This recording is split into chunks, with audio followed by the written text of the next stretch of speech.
ముందుగా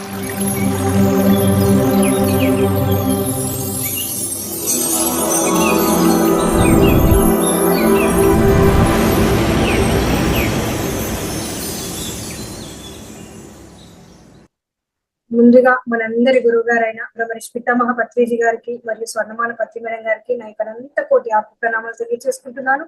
అలానే జూమ్ లో ఉన్న మీ అందరికీ, యూట్యూబ్ ద్వారా వీక్షిస్తున్న ప్రేక్షకులందరికీ కూడా నా యొక్క ప్రణామాలు తెలియజేసుకుంటున్నాను ఫ్రెండ్స్. సో ఎంతో అద్భుతంగా ఎన్నో క్లాసెస్ నిర్వహిస్తున్నారు మహా అవతార్ ఫౌండేషన్ యూట్యూబ్ ఛానల్ వారు. చాలా చక్కటి కార్యక్రమాలు నిర్వహిస్తూ ఉంటారు ఎప్పుడు కూడా. సో ఈ రోజు అంశం వచ్చి ఇమ్మోర్టల్ టాక్స్. ఇవన్నీ కూడా మనకి హనుమంతుల వారు చెప్తూ ఉంటారు అన్నట్టు. సో ఒక తెగకి, అంటే హిమాలయాల్లో ఒక తెగ ఉంటుంది. సో వాళ్ళంతా కూడా ఎలా ఉంటారంటే శూన్యత్వపు స్థితిలో ఉంటారు వాళ్ళు. సో మనం ఇప్పుడు ఎలా ఉంటాము, మనము శూన్యత్వ స్థితిలో ఉండవు. మనం ఎలాంటి ఆలోచన అటు పాస్ట్ లోకి వెళ్ళిపోతుంది, లేకుంటే ఫ్యూచర్ లోకి వెళ్ళిపోతుంది. సో పాస్ట్ లో జరిగినాయి కానీ ఫ్యూచర్ లో మనం ఎలా ఉండాలి, ఏమి కావాలనుకుంటున్నాం, ఎలా మన లైఫ్ డిజైన్ చేసుకోవాలి, ఇలా ఎన్నో ఆలోచనలతోనే ఉంటూ ఉంటాము. సో అప్పుడు అక్కడ ఆ శూన్యత్వ భావన అనేది మనకు ఉండదు. కేవలం మెడిటేషన్ చేసినప్పుడు మాత్రమే ఆ స్థితిని మనం చేరుకుంటాం. కానీ ఇక్కడ వాళ్ళని కొండ జాతి కావచ్చు అనవచ్చు, లేకుంటే అడవి జాతి వాళ్ళు అనవచ్చు. ఆ మానవులు ఎలా ఉంటారంటే అక్కడ ఉండే వాళ్ళు మొత్తము కూడా ఎప్పుడు జీరో స్టేజ్ లో ఉంటారు. వాళ్ళు ఎప్పుడు కూడా మైండ్ఫుల్నెస్ లోనే ఉంటారు అన్నట్టు. సో అలా ఉన్న వారికి ఇంకా భగవంతుడు ఎందుకు కనిపించడు? వాళ్ళకి అన్ని శక్తులు ఉంటాయి. సో వాళ్ళకి కాబట్టి చక్కగా హనుమంతుల వారు కనిపిస్తారు, చక్కగా ఆత్మ జ్ఞానం బోధిస్తూ ఉంటారు. అయితే ఇదంతా కూడా జరిగే ముందు ఎలా అంటే కెనడా దేశంలోని టొరంటో నగరంలో గొప్ప వ్యాపారవేత్తగా స్థిరపడిన హనుమత్ దాస్ అనే ఒక ఇండియన్ ఉంటాడు. సో ఆయనకి ఏం జరుగుతుందంటే ఆయన యొక్క భార్య అలానే కొడుకు అకస్మాత్తుగా ఒకేసారి చనిపోవడంతో, ఇంకా అలా భార్య ఉన్న కొడుకు వెళ్ళిపోయాడు, అలానే భార్య చనిపోతాడు. చనిపోయినప్పుడు వాళ్ళ స్థితి ఎలా ఉంటదంటే చెప్పండి, ఇంకా వాళ్ళు జీరో స్టేట్కి వెళ్ళిపోతారు. ఎందుకంటే వాళ్ళ యొక్క మనస్సు పనిచేయదు. అక్కడ వాళ్ళ బుద్ధి ఎలా అంటే ఏంటి స్థితి అనే భావన ఉండదు. ఏడ్చి ఏడ్చి దుఃఖంలో ఉండిపోయి చివరికి ఎలా అంటే ఆయన ఇంకా మొత్తం ఒక రకమైన భావనలో ఉండిపోతాడు అన్నట్టు. ఆ క్రమంలోనే అతడు కారులో ప్రయాణిస్తుంటాడు అన్నట్టు. ఎందుకంటే వాళ్ళు చనిపోయిన తర్వాత వాళ్ళ కార్యక్రమాలు అన్ని అయిపోతాయి. అయిపోయిన తర్వాత అక్కడి నుంచి కారులో వస్తుంటారు. అలా కారులో వచ్చేటప్పుడు ఇంకా వేరే ఆలోచన ఉండదు. జరిగిపోయిన దాని గురించి ఆలోచన ఉండదు, భవిష్యత్తు గురించి ఆలోచన ఉండదు. వర్తమాన క్షణంలో అలా ఉండిపోతాడు ఆయన. ఉండిపోయినప్పుడు ఆయనకి ఏంటంటే ఆ కారులో ఒక పెద్ద కోతి లాంటి ఆకారం గాలిలో ఎగురుతూ అతడికి దర్శనం ఇస్తుంది అనమాట. సో అలా సడన్ గా అలా దర్శనం ఇచ్చేసరికి ఇదే విషయాన్ని అతడు తన గురుదేవులతో పంచుకుంటారు అన్నట్టు. అలా సడన్ గా కనిపించి వెళ్ళిపోయింది ఏంటి, ఇలాంటి భారీ శరీరం అని అనుకుంటూ ఉంటారు. వారు భారతదేశానికి వెళ్ళి అక్కడ పవిత్ర హిమాలయాలను దర్శించి అక్కడ చిరంజీవిగా ఉన్న హనుమంతుల వారి నుంచి ప్రత్యక్ష జ్ఞానాన్ని అందుకోవాల్సిందిగా చూపిస్తారు వాళ్ళ యొక్క గురువు గారు. సో అలా వాళ్ళ గురువు గారు చెప్పినట్టు తను హిమాలయాలకు వెళ్ళిపోతారు. ఎవరు? ఈ హనుమత్ దాస్. సో అలా హనుమంతుల వారిని వెతుక్కుంటూ హిమాలయాల్లో ఉన్న మాతంగుల గూడానికి బయలుదేరుతాడండి. అంటే హిమాలయాల్లో మాతంగుల గూడెం అనేది ఒకటి ఉంటుంది అనమాట. సో అక్కడ ఏం జరుగుతుంది అంటే ఉన్న మాతంగుల గూడానికి బయలుదేరిన హనుమత్ దాస్ గారికి టొరంటోలో గాలిలో ఎగురుతూ కనిపించిన పెద్ద కోతి ఆకారము అడవిలోని మాతంగి మహిళలకు కూడా దర్శనం ఇవ్వడం కనిపిస్తుంది. సో ఆయనకి ఏదైతే టొరంటో నగరంలో కారులో వస్తూ ఉంటే ఎగురుతూ వెళ్ళిపోయిన ఆ భారీ శరీరం ఏదైతే ఉందో ఒక కోతి రూపంలో ఉన్నది, సేమ్ అక్కడ మాతంగుల దగ్గర కూడా అదే శరీరం వాళ్ళకి కనిపిస్తూ ఉంటుంది అని చెప్తున్నారు. అక్కడ ఏం జరుగుతుంది అని అంటే, సో 41 సంవత్సరాలకు ఒకసారి హనుమంతుల వారు అంటే సశరీరంగా అక్కడికి వచ్చి, ఇక్కడికి హిమాలయాల్లో ఉన్న మాతంగుల గూడానికి అక్కడికి వచ్చి ఏం చేస్తుంటారంటే ఆ గూడెం ప్రజలకి నాయకుడికి ఎంపిక చేస్తారంట. అంటే నాయకుడు ఎవరు ఉండాలి ఆ టైంలో అని ఆ విషయం అతనికి తెలుస్తుంది ఈ హనుమత్ దాస్ గారికి. తెలిసి ఆయన ఏం చేస్తున్నారు, ఇక దాంతో హనుమద్దాస్ తన వెంట ఉన్న ఇద్దరు సాధువులతో కలిసి రహస్యంగా మాతంగుల గూడానికి బయలుదేరుతారు. అంటే ఆయనకు తెలిసిపోయింది మాతంగుల వారికి చక్కగా ఆ స్త్రీలకు హనుమంతుల వారు కనిపిస్తారు. అలానే అక్కడ వాళ్ళ గూడెంలో ఒక నాయకుడిని 41 సంవత్సరాలకు ఒకసారి ఎన్నుకుంటారు అనే విషయాన్ని అదంతా కూడా ఇక్కడ హనుమంతుల వారే చేస్తారు అనే విషయం ఆయనకు అర్థమైతే తెలుసు. అంటే ఎవరు చెప్పడం ద్వారానో వింటారు, విని చక్కగా అక్కడికి వెళ్ళాలని ఇంకా బయలుదేరుతారు. అప్పుడు మాతంగుల గూడానికి కాబోయే నాయకుడు అయిన ఊర్వ, సో అంటే కాబోయే నాయకుడి పేరేంటిది, ఊర్వ. సో అతని ప్రియురాలైన ఊర్మి ఈ కర్మ సిద్ధాంత ప్రణాళికను వివరిస్తూ శ్రీ ఆంజనేయ స్వామి మూర్ఛ వ్యాధితో బాధపడుతున్న ఊర్మి యొక్క గత జన్మ రహస్యాలతో పాటు మరియు సురులు అసురులు అనబడే అదృశ్య శక్తుల యొక్క ప్రభావం మానవుల జీవితాలపై ఎలా ఉంటుందో తెలియజేస్తారు. సో ఊర్వి ఏంటంటే ఇక్కడ ఊర్వ యొక్క ప్రియురాలు ఎవరు, ఊర్వి. సో ఇక్కడ ఊర్వికి గత జన్మ గురించి తెలియజేస్తాడు. ఎందుకంటే తనకి ఏంటంటే మూర్ఛ వ్యాధి ఉంది. ఆ మూర్ఛ వ్యాధి ఎందుకు వచ్చింది అనే దాని గురించి ఆయన తెలియజేస్తాడు అన్నట్టు. ఏంటంటే ఆమె గత జన్మలో, సో అక్కడ ఏంటంటే ఒక ఊరిలో చాలా కోతులు ఉంటాయి అన్నట్టు. అయితే కోతులు చాలా అంత ఇబ్బంది పెడుతూ ఉంటాయి ఊరు వాళ్ళని ఎప్పుడు కూడా. సో ఆహారాన్ని తీసుకోవడము, అలానే కూరగాయలు ఉంటే వాటిని పాడు చేయడము, ఇలా చేస్తూ ఉంటాయి. చేస్తున్నప్పుడు అక్కడ ఏం జరుగుతుందంటే, సో వాళ్ళు ఏం చేస్తారు, ఆ కోతులను బాగా భయపెట్టి అక్కడ ఉన్న ఊరి జనము తరిమేస్తారు. తరిమేస్తే పాపం అవి ఆకలితో ఉంటాయి. తరిమేసినప్పుడు ఏం చేస్తాయి అవి, ఈ ఊర్వి ఎవరైతే ఉన్నారో, ఊర్మి గత జన్మలో ఊర్మి ఉంది కదా, వారి ఇంటి పైన అవి ఎక్కి పడుకుంటాయి, దాక్కుంటాయి.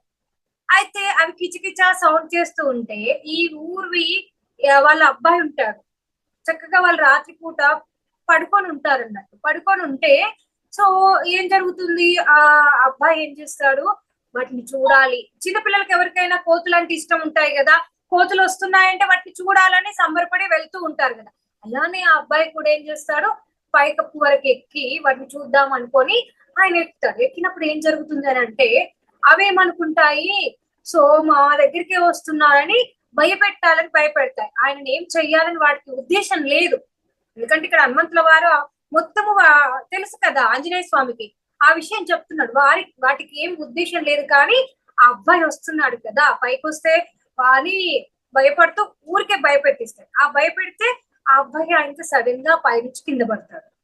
అవి భయపెట్టేసరికి కింద పడేసరికి ఆయన మెదడుకి బాగా దెబ్బతాకి ఇంకా కోమా స్టేట్ కి వెళ్ళిపోతాడు అన్నట్టు. ఇంకా వెంటనే హాస్పిటల్ తీసుకెళ్తారు వైద్యుల దగ్గరికి. సో వాళ్ళు ఏం చేస్తారంటే చెప్తారంటే, ఈ అబ్బాయి బ్రతకడం చాలా కష్టం అని చెప్పేస్తారు. ఇంకా అక్కడ ఉండనివ్వట్లేదు కాబట్టి హాస్పిటల్లో, ఇంకా ఊర్వి ఏం చేస్తుంది, తిరిగి ఇంటికి వచ్చేస్తుంది. ఇంకా అక్కడ ఉండనివ్వట్లేదు కదా. ఇంటికి వచ్చినప్పుడు ఆకలితో పాపం అలమటిస్తూ ఉంటాయి ఆ కోతులు. ఆ కోతులను చూస్తుంది, చూసి తాము వండుకుంటారు, తినడానికి వండుకున్న ఆహారం ఉంటది కదా, ఆ కోతులకు పెడుతుంది అన్నమాట. సో ఇక్కడ చూడండి, ఇక్కడ తను ఏ స్టేజ్ లో ఉందో. అయితే తను ఎంత అంటే తన కొడుకు ఎవరి వల్ల ఆ స్థితికి వెళ్ళిందో, ఆ కోతుల వల్లనే కదా. అయినా కానీ ఆ కోతుల పైన జాలి చూపించి వండుకున్న ఆహారం ఏదైతే ఉందో ఆ కోతులకు భోజనంగా పెట్టేసరికి ఆ ప్రేమ తరంగాలు ఏవైతే ఉన్నాయో, ఆ కరుణా తరంగాలు, హనుమంతుల వారు ఎక్కడో మెడిటేషన్ లో కూర్చుంటాడు, ధ్యానంలో, ఆయనకు ఆ తరంగాలు తాకేసరికి అక్కడ ఎలాంటి స్థితి ఏర్పడుతుందంటే, ఈమె ఇలాంటి సిచ్యువేషన్ లో ఉండి కూడా ఆ కోతుల వల్లనే తన కొడుక్కి ఎలాంటి ప్రమాదం వచ్చింది, అయినా కానీ ఆ కోతుల ఆకలితో ఉన్నాయని ఆహారం పెట్టింది, ఈ తల్లి ఎంత ప్రేమమూర్తి అని గ్రహించి తనకి ఏదైనా సహాయం చేయాలి, తన కొడుకుని ఎలాగైనా బ్రతికించాలి అని హనుమంతుల వారు అనుకుంటారనమాట. అనుకొని మొత్తము ఇంకా ఆయనకి దివ్య దృష్టి ఉంటుంది కాబట్టి మొత్తం చూస్తారు. చూసేసరికి ఆ అబ్బాయి ఆత్మ వెళ్ళిపోవడానికి సిద్ధంగా ఉంటుంది. అంటే 6 పోగులు ఉంటాయంట ఆత్మకి. సో అలా 6 పోగులు ఉన్నప్పుడు ఈ ఎవరైతే ఉందో, ఊర్వి ఎవరైతే ఉందో, గత జన్మలో ఉన్న ఆమె ఆ ఐదో స్థితిలో ఉంటదంట. అంటే ఇంకొక స్థితి అయితే ఆమె దైవత్వము ఆ స్థితికి చేరుకుంటది అన్నట్టు. అందుకోసమే ఆమెకు ఆ దైవిక లక్షణాలు ఉన్నాయి కాబట్టి తనకు నష్టం కల్పించినా కానీ వాటికి ఆహారం అందించింది. సో ఈమె ఇంత చక్కగా ఎలా పెట్టింది అని ఆ దివ్య దృష్టితో ఆంజనేయ స్వామి చూస్తాడు. చూసినప్పుడు అర్థమవుతుంది, ఓహో ఈమె చివరి ఆ పోగు స్థితిలో ఉంది కాబట్టి ఆమె అలా చేసింది.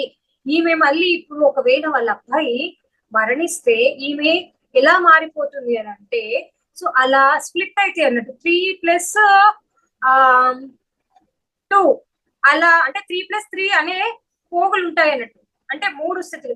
ఆ 3లో ఉంటే ఎలా అంటే అమాయకంగా అలా ఏమీ తెలియని స్థితిలో ఆ ఉన్న మానవులు అన్నట్టు. ఆ 3వ స్టేజ్ లో ఉన్న వాళ్ళు. 4వ స్థితిలో ఉన్న వాళ్ళు కొంచెం ఎదుగుతారు. 5వ స్థితిలో ఉన్న వాళ్ళు వాళ్ళకి ఇప్పుడు ఎవరైతే ఉన్నారో ఈమె స్థితిలో ఉంటారు. ఆమె ఒక పోగు కిందికి దిగజారిపోయి ఆమె కూడా ఎలా మారిపోతుందంటే ఒక పిచ్చిదానిలాగా మారిపోతుంది. ఎందుకంటే కొడుకు చనిపోయిండు అనే ఆ స్థితి దిగజారిపోయి ఆమె పిచ్చిదానిలాగా మారిపోతుంది. ఆమె యొక్క ఆ జ్ఞానం ఆత్మస్థాయి అవంతా కూడా తగ్గిపోతాయి అని గ్రహిస్తాడు. గ్రహించి ఆమెకు ఆ స్థితి కలగొద్దు అని అనుకొని ఏం చేస్తాడు, సో ఈ అబ్బాయిని ఎలా అయినా రక్షించాలనుకుంటే ఆ అబ్బాయి ఆత్మ అసలు ఆ శరీరంలోనికి రానంటుంది. సో ఆత్మ లోకాల్లో ఉంటాడు, ఆయన వెళ్ళిపోతాడు. సో ఇక్కడ అన్కాన్షియస్ స్టేజ్ లో ఈ బాడీ ఉంది. సో ఎలా ఆయన ఎంత రిక్వెస్ట్ చేసినా కానీ నేను ఇంకా కొత్త శరీరం తీసుకొని కొత్త అనుభవాలు పొందుతాను, నాకు ఈ శరీరం వద్దు అని చెప్తూ ఉంటాడు అనమాట. అప్పుడు ఏం జరుగుతుంది అని అంటే, అప్పుడు ఇంకా ఏం చేయాలో అర్థం కాదు తోచని స్థితిలో ఉన్నప్పుడు ఆంజనేయ స్వామికి అక్కడ ఒక సాధువు వస్తాడు ఆ ఊరికి. ఆయన చక్కటి జ్ఞానవంతుడు. కానీ వచ్చిన తర్వాత ఆయన ఏం చేస్తాడు, ఆయన యొక్క జ్ఞానాన్ని ధనానికి అమ్ముకుంటారు, ఆయనకున్న జ్ఞానాన్ని. సో అలా ధనాన్ని అమ్ముకునే వారికి ఆయన యొక్క స్థితి అనేది దిగజారిపోతుంది, ఆత్మస్థాయి. అందుకోసమే పత్రిజీ గారు జ్ఞానాన్ని ధ్యానాన్ని ఎప్పుడు కూడా అమ్మవద్దు, ఫ్రీగా చెప్పమంటారు. అంతే కదా పత్రి సారు, మనకి 18 ఆదర్శ సూత్రాల్లో ఉంటుంది ఎస్పెషల్ గా ధ్యానము జ్ఞానము ఉచితంగా చెప్పాలి అని. సో అలా ఆయనే ఒక జ్ఞాని అయి ఉన్నాడు.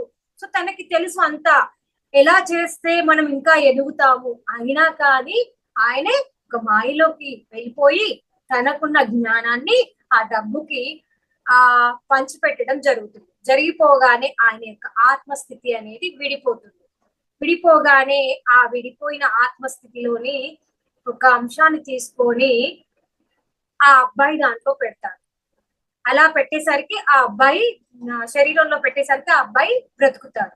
అలా అబ్బాయి బ్రతికాడన్నమాట.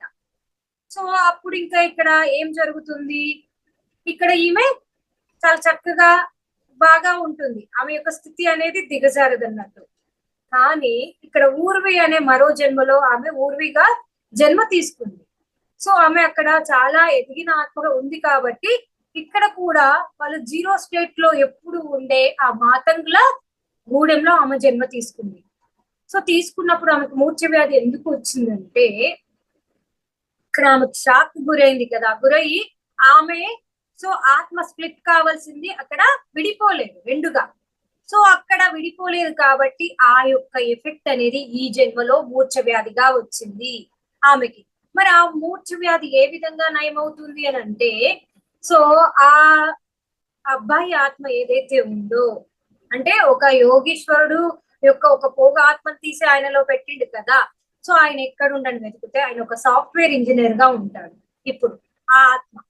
సో ఆ సాఫ్ట్వేర్ ఇంజనీర్ గా ఉన్న ఆత్మ సో నిద్రావస్థలో ఈ ఊర్మి కూడా నిద్రావస్థలోకి తీసుకెళ్తాడు. అలానే ఆ అబ్బాయి ఎవరైతే సాఫ్ట్వేర్ ఇంజనీర్ గా ఉన్నాడో ఆయనను కూడా నిద్రావస్థలోకి తీసుకెళ్లి, సో ఆయన యొక్క ఆత్మ ఏదైతే నిజమైన ఆత్మను అందులోకి పంపించి ఈ ఆత్మను తీసుకొచ్చి వెంటనే ఆ సాధు ఎక్కడ ఉందో ఆ ఆత్మలో పెట్టేస్తారు. పెట్టేయగానే ఈమె యొక్క మూర్ఛ వ్యాధి అనేది తొలగిపోతుంది. కానీ అక్కడ ఆ సాఫ్ట్వేర్ ఇంజనీర్ కి నిద్రలో ఏదో కల వచ్చింది అనే భావనలో ఉంటాడు. మనకి కూడా ఎన్నో కళలు వస్తూ ఉంటాయి, మన హాస్టల్ శరీరం ఎక్కడెక్కడో తిరిగి వస్తుంది, కానీ మనకు అర్థం కాదు, ఒక కళ అనుకుంటాం.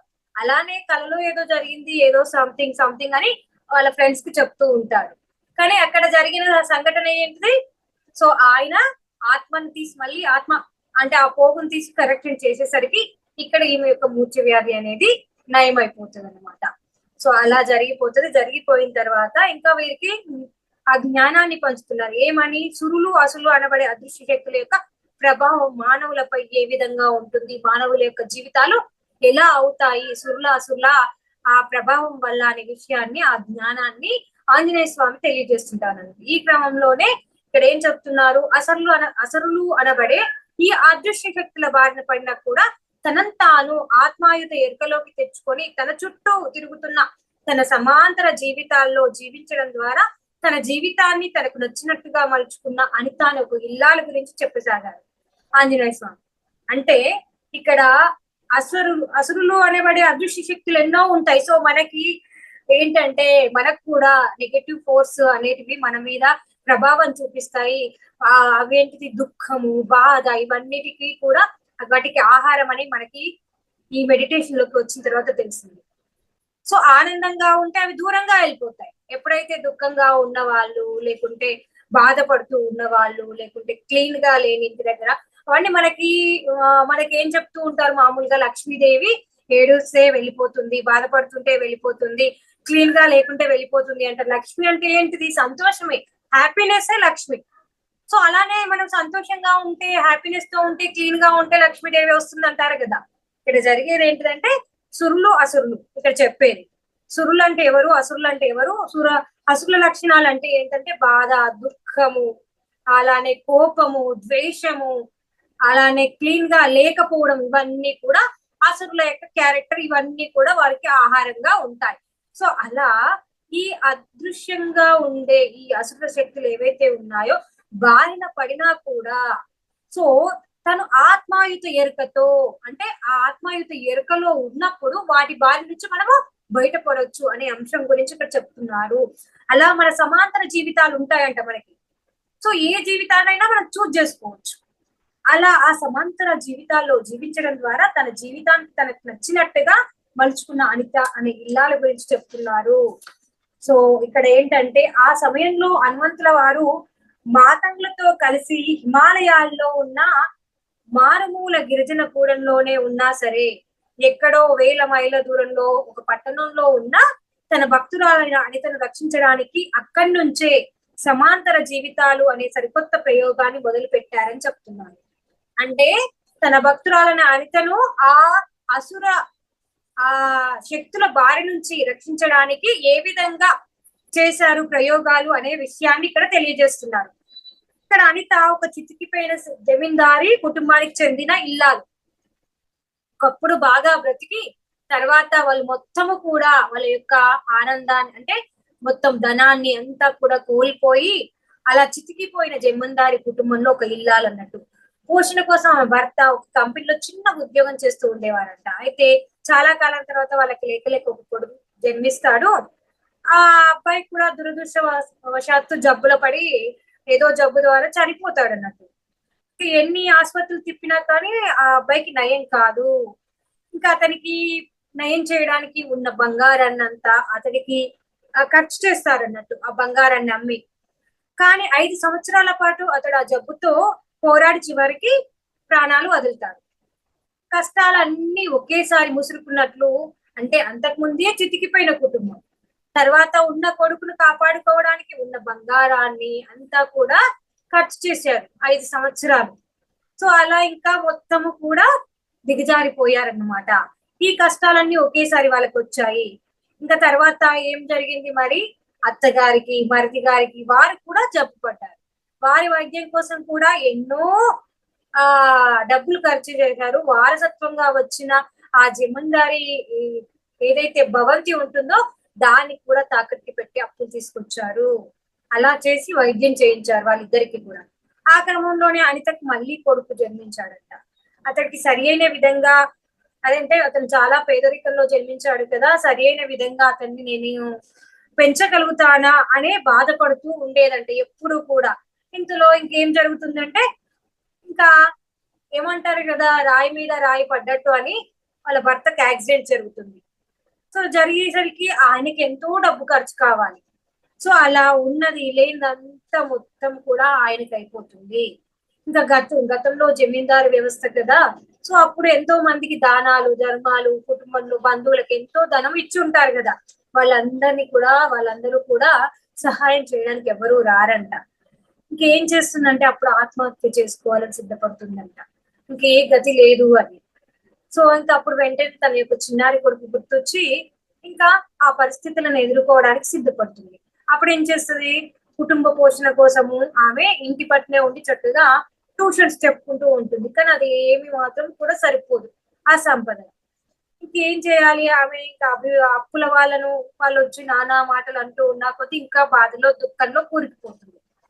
ఇంకా ఆ సమయంలో మాటలు పంచుకోవడానికి ఎవరు కూడా లేరు. ఆమె ఎవరి దగ్గరికి కూడా వెళ్ళడం ఇష్టం లేదు. ఇంకా ఆమెకు ఒకే ఒక నేస్తం ఉందంట, అదే mobile phone, smart phone.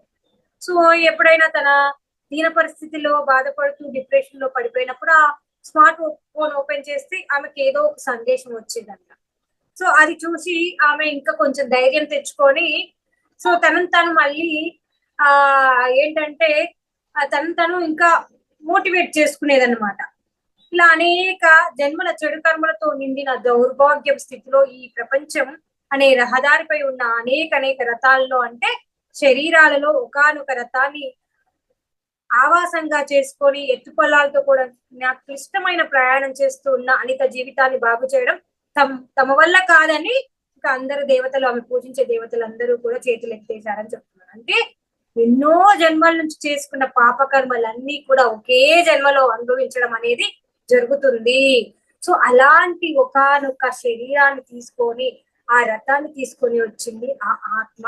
So ఆ జీవితాన్ని బాగు చేయడం మా వల్ల కాదని తాను పూజించే దేవతలు ఎవరైతే ఉన్నారో వాళ్ళు సహాయం చేయడానికి మా వల్ల కాదు అని చేతులు ఎత్తేశారని చెప్తున్నారు. కానీ హనుమంతుల వారు మాత్రము ఆమెను అలా విధికి వదిలేయకుండా ఆమె చేస్తున్న క్లిష్టమైన ప్రయాణంపై దృష్టి సారించారు అని చెప్తున్నారు. అంటే ఆమె ఇంత క్లిష్టమైన పరిస్థితిలో ఉంది కదా, ఎలా ఆమె వెళుతుంది ముందుకు అని దానిపైన దృష్టి సారించారు అని చెప్తున్నారు. బాధాకరమైన తన కుటుంబ పరిస్థితుల వల్ల ఆమె దుఃఖంలో కూలిపోయిన అనితలో అప్పటికే అనేక అసుర ఆత్మలు ప్రవేశించాయంట. అంటే ఆమె చాలా బాధాకర స్థితిలో ఉంది. అలా బాధాకర స్థితిలో ఉన్నప్పుడు అనేక అసుర ఆత్మలు ఆమెలో ప్రవేశించాయంట. ఆమెలోని స్థానిక ఆత్మ ఏదైతే ఉందో దాన్ని నిద్రాన స్థితిలోకి నెట్టివేశాయంట. సో ఆమె అసలైన ఆత్మ ఏదైతే ఉందో నిద్రాణ స్థితిలోకి వెళ్ళిపోయింది. ఈ అసుర ఆత్మలు ఏం చేస్తున్నాయి, చక్కగా ఆమె శరీరంలో ఉండిపోయాయి. దాని వల్లనే ఆమెకు బాధలు, కష్టాలు, దుఃఖం. ఎందుకంటే అసురులకి ఏం కావాలి, ఆహారము, దుఃఖం, బాధ, అసూయ, కోపము, ఇవన్నీ వారికి ఆహారం కాబట్టి వాటినే అవి అలాంటి పరిస్థితులనే కోరుకుంటూ ఉంటాయి. కాబట్టి అలాంటి పరిస్థితులే ఆమెకు ఎదురవుతూ ఉన్నాయి. ఆమె యొక్క సహజమైన ఆత్మ అనేది ఎక్కడో నిద్రాణ స్థితిలో ఉండిపోయింది అని చెప్తున్నారు. కానీ అదృష్టవశాత్తు ఒక్క క్షణంలో 10వ వంతు అయినా సరే పేదరికంలో నిండిన ఆమెలోని స్థానిక ఆత్మ ఎరిక స్థితిలోకి వస్తే చాలు, ఆమె పక్కనే సమాంతరంగా ప్రయాణిస్తున్న ధనవంతురాలైన అనిత ఆత్మ యొక్క ఒకానొక జీవిత రథంలోకి ఆమెను ప్రవేశపెట్టవచ్చు అని ఇక్కడ ఆంజనేయ స్వామి చెప్తున్నారు అనమాట. అంటే సో ఆమె స్థానిక ఆత్మ ఏదైతే ఉందో ఎరుకలోకి వస్తే ఆమె యొక్క ఆ ఆ అనిత అనే ఆత్మస్థితిలోకి, ఆ పోగులోకి పెట్టవచ్చు అని ఇక్కడ తెలియజేస్తున్నాడు. అని గుర్తించిన హనుమంతుల వారు ఏం చేశారంటే సమాంతర జీవితాలు అంటే ప్యారలల్ లైఫ్స్, మనకి కూడా సమాంతర జీవితాలు ఉంటాయి. సో అంటే మన ఈ యొక్క ఆత్మ ఏదైతే ఉందో ఎన్నో రకాలుగా, అంటే ఒకే రకంగా ఉండదు, ఇక్కడ మల్టీ డైమెన్షన్ లో కూడా ఉంటుంది మన ఆత్మ అని చెప్తూ ఉంటారు. సో అలా మాతంగులకు వివరిస్తూ వాళ్ళని కళ్ళు మూసుకోమని తమ దివ్య దృష్టితో అనిత జీవితంలో జరిగే అద్భుతాలను వీక్షించమని చెప్తారు. ఎందుకంటే వాళ్ళు ఎప్పుడు కూడా శూన్య స్థితిలో ఉంటారు, జీరో స్టేట్ లో ఉంటారు. వారికి ఏది ఉండదు, కేవలం ఆహారం అప్పటి మట్టికి సంపాదించుకోవడం, అలానే చక్కగా వాళ్ళు ఆ శూన్య స్థితిలో ఉండే వాళ్ళకి ఎప్పుడు కూడా ఇన్ ఫ్యూచర్ ఏం కావాలి అనేవి ఉండదు, ఫాస్ట్ లో జరిగిపోయిన విషయాల మీద ఉండదు. వాళ్ళ యొక్క ధ్యాస అంతా కేవలం ప్రస్తుతం ఎలా జీవించాలి, ఏ ఆహారం కావాలి అనే దాంట్లోనే ఉంటారు. కాబట్టి వాళ్ళని కళ్ళు మూసుకోండి, మీకు అనిత యొక్క జీవితంలో జరిగే అద్భుతాలను వీక్షిస్తారని చూపిస్తానని చెప్పగానే వాళ్ళు కళ్ళు మూసుకొని ధ్యానంలో కూర్చోగానే నాగరికత జీవితంలో ఉండే అవసరాలు మరి ఆర్భాటాలను గురించి ఏమీ తెలియని మాతంగులు ఈ నాగరిక జీవితంలో ఎలా ఉంటాయి, పెద్ద పెద్ద బిల్డింగ్లు కావాలి, అలానే వాహనాలు కావాలి, ధనము కావాలి, నగలు కావాలి, ఇంకా ఎన్నో సౌకర్యాలు కావాలి. కాబట్టి ఇవన్నిటి కోసం మనం బాధపడుతూ ఉంటాం. కానీ వాళ్ళకి ఏమీ అవసరం లేదు. ఎందుకంటే చక్కగా అక్కడ ఉన్న వస్తువులతోని చక్కగా ఒక గృహం లాగా నిర్మించుకుంటారు. ఏ రోజుకు సరిపడా ఆహారం ఆ రోజు తెచ్చుకుంటారు, తింటారు. అక్కడ దొరికే కందమూలాలు కావచ్చు, పండ్లు కావచ్చు, ఏవైనా కావచ్చు. కాబట్టి వాళ్ళు ఇంకేంటంటే అసలు ఈమె దేనికోసము బాధపడుతుంది అని గుర్తించలేక సతమతం అయిపోతుంటారంట. ఎందుకు ఏడుస్తుంది, ఈమెకి ఏమి కష్టము అక్కడ, ఎందుకు ఏడుస్తుంది, ఆహారం ఉంది, అన్ని ఉన్నాయి, ఎందుకు బాధపడుతుంది ఈమె అని వాళ్ళకి అర్థం కాదంట. సో ఈ సంచార తెగకు చెందిన మాతంగులకు తెలిసిందల్లా ఏంటంటే 41 సంవత్సరాల పాటు హనుమంతుల వారి రాక కోసం ఎదురు చూడడము, మరి వారు వచ్చిన తర్వాత 41 రోజుల పాటు వారి సమక్షంలో కూర్చొని వారి జ్ఞాన బోధన అందుకోవడం. అంటే 41 ఇయర్స్ ఆయన రాక కోసం చూడడం, వచ్చిన తర్వాత 41 డేస్ ఈ మనకి ఆంజనేయ స్వామి చెప్పే ఆ జ్ఞానాన్ని వినడం మాత్రమే తెలుసంట. వారు వెళ్ళిపోగానే, ఇంకా ఆంజనేయ స్వామి వెళ్ళిపోగానే వారు తమ కొత్త నాయకుడితో కలిసి చక్కటి తమ పాత స్థావరాన్ని పూర్తిగా వదిలిపెట్టి మళ్ళీ కొత్త స్థావరానికి వెళ్ళిపోతారంట. అంటే 41 సంవత్సరాలు ఒక స్థావరంలో ఉంటారు, మళ్ళీ 41 సంవత్సరాలు ఇంకో స్థావరం, అలా ఏర్పరచుకొని వెళ్ళిపోతూ ఉంటారన్నమాట. అలా హిమాలయాల్లోనే వేరొక ప్రాంతానికి వెళ్ళి అక్కడ చక్కగా గూడాన్ని కొత్తగా నిర్మించుకుంటారు. అక్కడే మళ్ళీ 41 సంవత్సరాల పాటు మళ్ళీ హనుమంతుల వారి రాక కోసం ఎదురు చూస్తూ ఉంటారన్నట్టు. ఇలా జీవితంలో ఏదీ శాశ్వతం కాదన్న నిర్వికార బంధరాహిత్య స్థితిలో ఉండే మాతంగులకు అనిత ఏ విలువైన సామాజిక హోదా కోసం బాధపడుతుందో అర్థం కాకపోవడంలో ఆశ్చర్యమేమీ లేదు అంటున్నారు. వాళ్ళ దృష్టిలో విలువైనవి అంటే ఏంటంటే కష్టపడి సేకరించే పుట్టతేనే మరి అరుదైన రత్నాలు అంతే అని చెప్తున్నారు. స్వాభిమానం మరి సామాజిక హోదా అన్నవి వాళ్ళ ఊహకసలు అందరి నాగరిక లక్షణాలు అని చెప్తున్నారు. అంటే సో ఇవన్నీ ఏంటిది, సామాజిక హోదా అన్నవి ఇవన్నీ కూడా ఊహకు కూడా అందవంట. సో అలా వాళ్ళు ఏ సామాజిక మలినాలు అంతని స్వచ్ఛమైన ఆత్మలు అని చెప్తున్నారు. ఎందుకంటే అంతకుముందు జన్మలో ఆమె ఆ స్థితికి చేరింది, తనకి నష్టం జరిగించిన వారికి కూడా చక్కగా ఆహారం అందించింది. అంటే అట్లా స్వచ్ఛంగా ఉండాలి ప్రతి ఒక్కరూ కూడా. ఎప్పుడు అలా స్వచ్ఛంగా ఉంటారంటే ఆత్మజ్ఞానం పొందినప్పుడు మాత్రమే అలా స్వచ్ఛంగా ఉంటారు. అలా స్వచ్ఛంగా ఉంది కాబట్టి తను హిమాలయాల్లో మళ్ళీ జన్మ తీసుకుంది. హిమాలయాలు అంటేనే చాలా ప్యూరిటీ, చాలా శక్తివంతమైన ప్లేస్. అలాంటి ప్లేస్ లో జన్మ పొందడం అంటే ఎన్ని జన్మల పుణ్యఫలమో కదా. సో అలా అక్కడ వాళ్ళ యొక్క స్థితి అనేది ఎప్పుడు జీరో స్టేట్ లో ఉంటుంది అని చెప్తున్నారు. సో ఇంకా ఇక్కడ వారు ఏం చేస్తుంటారంటే హనుమంతుల వారు వారి దగ్గరికి వచ్చి వారికి తమ బోధనలు అందిస్తూ ఉంటారు 41 ఇయర్స్ కి ఒకసారి. ప్రకృతికి అనుగుణంగా జీవించే ఈ అడవి మనుషులకి నాగరిక సమాజానికి అదృశ్యంగా ఉండే శక్తులన్నీ కూడా దృశ్యంగా ఉంటాయి అని చెప్తున్నారు.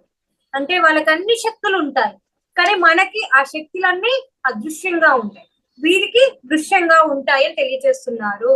అందుకోసమే ప్రకృతికి విరుద్ధంగా జీవించే ఈ నాగరికులు వాళ్ళని తెలివిలేని వాళ్ళుగా మరి భ్రాంతిలో పడి జీవించే వాళ్ళుగా పొరపాటు పడుతూ ఉంటారు అని చెప్తున్నారు. మాకు తెలివి లేదు, మాకు జ్ఞానం లేదు, సో ఎప్పుడూ దుఃఖమే, ఎప్పుడూ బాధ అనే భ్రమంలో మనం జీవిస్తున్నాం. కానీ మనకు కూడా అంత శక్తి సామర్థ్యాలు ఉన్నాయి, వాటిని మనమే పోగొట్టుకుంటున్నాము అని చెప్తున్నారు. ఇలా పొరపాటు పడుతూ ఆ నాగరికులు తమకు మరి అడవి మనుషులకు మధ్య బలమైన గోడను, అడ్డుగోడను నిర్మించుకున్నారు, కట్టుకున్నారు అని చెప్తున్నారు. ఇలా వాళ్ళు కడుతున్న అడ్డుగోడల వల్ల అదృష్టవశాత్తు ప్రకృతికి అనుగుణంగా జీవించే మాతంగులు స్వచ్ఛంగానే మిగిలి ఉన్నారు అని చెప్తున్నారు. కానీ రకరకాల నమ్మకాల చట్టాల్లో పడి బ్రతికే ఈ నాగరిక సమాజపు మనుషులు మాత్రము ఆ అడ్డుగోడల్లోనే పడి జీవిస్తున్నారు. అందుకోసమే అసలు ఎందుకు ఆ నమ్మక వ్యవస్థ, పెళ్లి వస్తే అశుభము, అలానే తుమ్మితే అశుభము, మంగళవారం ఏమి పని చేయకూడదు, సాయంత్రము ఆ జుట్టు దువ్వకూడదు, ఇవన్నీ కూడా మూడు నమ్మకాలు.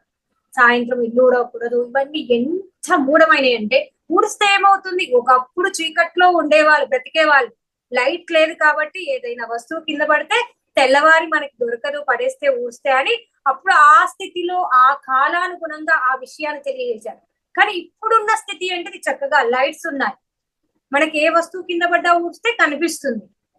కానీ ఇదంతా కూడా ఎవ్వరు కూడా ఆలోచించారు. మూఢంగా ఎప్పుడో పెట్టిన ఒక నమ్మకాన్ని ఇప్పటికీ కూడా పాటిస్తుంటారు. ఎప్పుడుకో ఎవరికో ఒక పిల్లి అడ్డు వచ్చినప్పుడు ఏదో సంఘటన జరిగి ఉంటది, వాళ్ళు అమ్మో పిల్లి వస్తే ఈ సంఘటన జరిగింది, వెళ్ళకూడదు అంటే అదే అలవాటుగా అయిపోయింది. ఆ అలవాటు కాస్త నమ్మకంగా మారిపోయింది. అలానే మంగళవారం రోజు ఏదైనా ఒక పని చేసినప్పుడు ఎవరికో ఒక్కరికి చెడు జరిగి ఉండొచ్చు, దాన్ని వాళ్ళు అదే విధంగా తీసుకున్నారు. ప్రతిదీ కూడా అంతే. ఈ నమ్మకాలు అనేటివి మనని ఎదగకుండా చేస్తాయి. ఇప్పుడున్నది న్యూ ఎనర్జీ. ఇప్పుడు న్యూ ఎనర్జీలో ఉన్న వాళ్ళు ఎవ్వరు కూడా ఈ నమ్మకాలు పెట్టుకోకూడదు ఫ్రెండ్స్. మనం పిరమిడ్ మాస్టర్స్. సో ఇక్కడ 5th డైమెన్షన్ లోకి వెళ్ళిన మనుషులకి ఈ నమ్మకాలు ఉన్నాయి. ఎప్పుడు 3rd డైమెన్షన్ లో ఇంకా జీవిస్తున్న మనుషులు ఎవరైతే ఉన్నారో, సో ఇక్కడ 5th డైమెన్షన్ చేంజ్ అంటే ఏంటి, మనలో ఆ నమ్మక వ్యవస్థను ప్రారంభిస్తాము. అలానే సో ఇంకా చక్కగా ఏం చేస్తాం, ధ్యానం చేస్తాము. ధ్యానం వల్ల మనకు అనంతమైన శక్తి లభిస్తుంది అనుకుంటాం, కానీ ఎక్కడో ఒక గుడికి వెళ్ళి కూర్చుంటే మనకి వస్తుందా? జ్ఞానం రాదు. పూజలు చేస్తే వస్తుందా? హోమాలు చేస్తే వస్తుందా? సో పూజిస్తారు, ఏం చేస్తుంటారు, పాలు పోసి అభిషేకం చేస్తుంటారు. ఏం జరుగుతుంది అక్కడ అభిషేకం చేస్తుంటే? అక్కడ జరిగేది ఏంటిది? ఎక్కడ జరిగేది ఏమీ లేదు. దాని వల్ల మీ కాన్సన్ట్రేషన్ ఉంటుందా? ఆ పాలు ఎక్కడి నుంచి తీసుకురావాలి, ఆవు పాలు దొరకాలంటే ఎక్కడెక్కడ తిరగాలి, టైం అంతా వృధా చేసుకుంటున్నారు. ఉన్న సమయాన్ని సద్వినియోగపరచుకోవాలి. చక్కగా కళ్ళు మూసుకొని ఆత్మజ్ఞానులు కావాలని మనకు పత్రిజీ గారు అందుకే తెలియజేశారు ఫ్రెండ్స్. ఇక్కడ మనకి ఆంజనేయ స్వామి ఎప్పుడు నిరంతరం ధ్యానంలో ఉంటారు ఆయన. సో ఆయనను చూసి నేర్చుకోవాలి. ఆయనకి ఏం చేస్తున్నారు? సో హనుమత్ జయంతి వస్తే చాలు చక్కగా ఆయనకి అభిషేకాలని ఇవ్వని అవని ఎన్నో చేస్తుంటారు. హనుమంతుల వారు నవ్వుకుంటూ ఉంటారు కావచ్చు, ఏంటి ఇంత భ్రమంలో జీవిస్తున్నారు వీళ్ళని. నమ్మండి, కావాలంటే ఆయన నామస్మరణ చేసుకోండి మీకు ధ్యానం కుదరకుంటే. సో అలా చేయండి, కానీ ఇలాంటి పనులు కాదు. పేదవారికి దానం చేయండి. ఆ సమయంలో పేదవాళ్ళు ఎవరన్నా ఉంటే వారికి అన్నదానం అవి ఇవి చేయండి. అంతేకాని వృధా సమయాన్ని వేస్ట్ చేయకండి అని చెప్పి ఎంతో నెత్తి నోరు కొట్టుకొని మనకి పత్రిజీ గారు తెలియజేశారు. ఎందుకు తెలియజేశారు? సో ఇక్కడ అదే చెప్తున్నారు, నాగరికులు నమ్మకాల్లో అడ్డుగోడలు నిర్మించుకొని ఇంకా ఆధ్యాత్మికంగా కాకుండా ఎలా ఉన్నారు అనే విషయాన్ని చెప్తున్నారు. సో అలానే ఇంకా వీళ్ళ దగ్గరికి ఎలా అంటే, ఇంకా వాళ్ళు కూర్చోగానే అనిత యొక్క ఆత్మ కృతజ్ఞతలు తెలుపుకుంటా అంటే సమాంతర జీవితాల గురించి తెలుసుకోవడానికి వాళ్ళకి అవకాశం లభించింది. అందుకోసం వాళ్ళు ఏం చేస్తున్నారు, అనిత యొక్క ఆత్మకి కృతజ్ఞత చెప్పుకొని వాళ్ళు చక్కగా హనుమంతులు చెప్పేది అంతా కూడా ధ్యానంలో కూర్చొని వింటున్నారు. అప్పుడు వారి పక్కన వారి యొక్క పూర్వీకులు, వాళ్ళ యొక్క అలానే ఆ జంతు వృక్ష ఆత్మలన్నీ కూడా చుట్టూ వచ్చి చేరాయంట. అలా వాళ్ళ దివ్య దృష్టికి అవన్నీ కూడా గోచరిస్తున్నాయంట. ఇంకా అలానే అసురులు అనే అదృశ్య శక్తులు తమ జ్ఞాన సేకరణకు భంగం కలిగించకుండా ఆ పూర్వీకులు తమ చుట్టూ ఒక అడ్డుగోడను, అంటే ఈ పూర్వీకులు కూడా వచ్చారు కదా, ఈ పూర్వీకుల యొక్క ఆ జ్ఞానాన్ని వినకుండా ఆ అదృశ్య శక్తులు నాశనం చేయకుండా చక్కటి గోడ నిర్మించుకున్నారంట వాళ్ళ యొక్క పూర్వీక యొక్క ఆత్మలు. సో ఉండడం చూసిన మాతములు ఆశ్చర్యపోయారంట. అంటే దివ్య దృష్టికి ఇవంతా కనిపిస్తున్నాయి.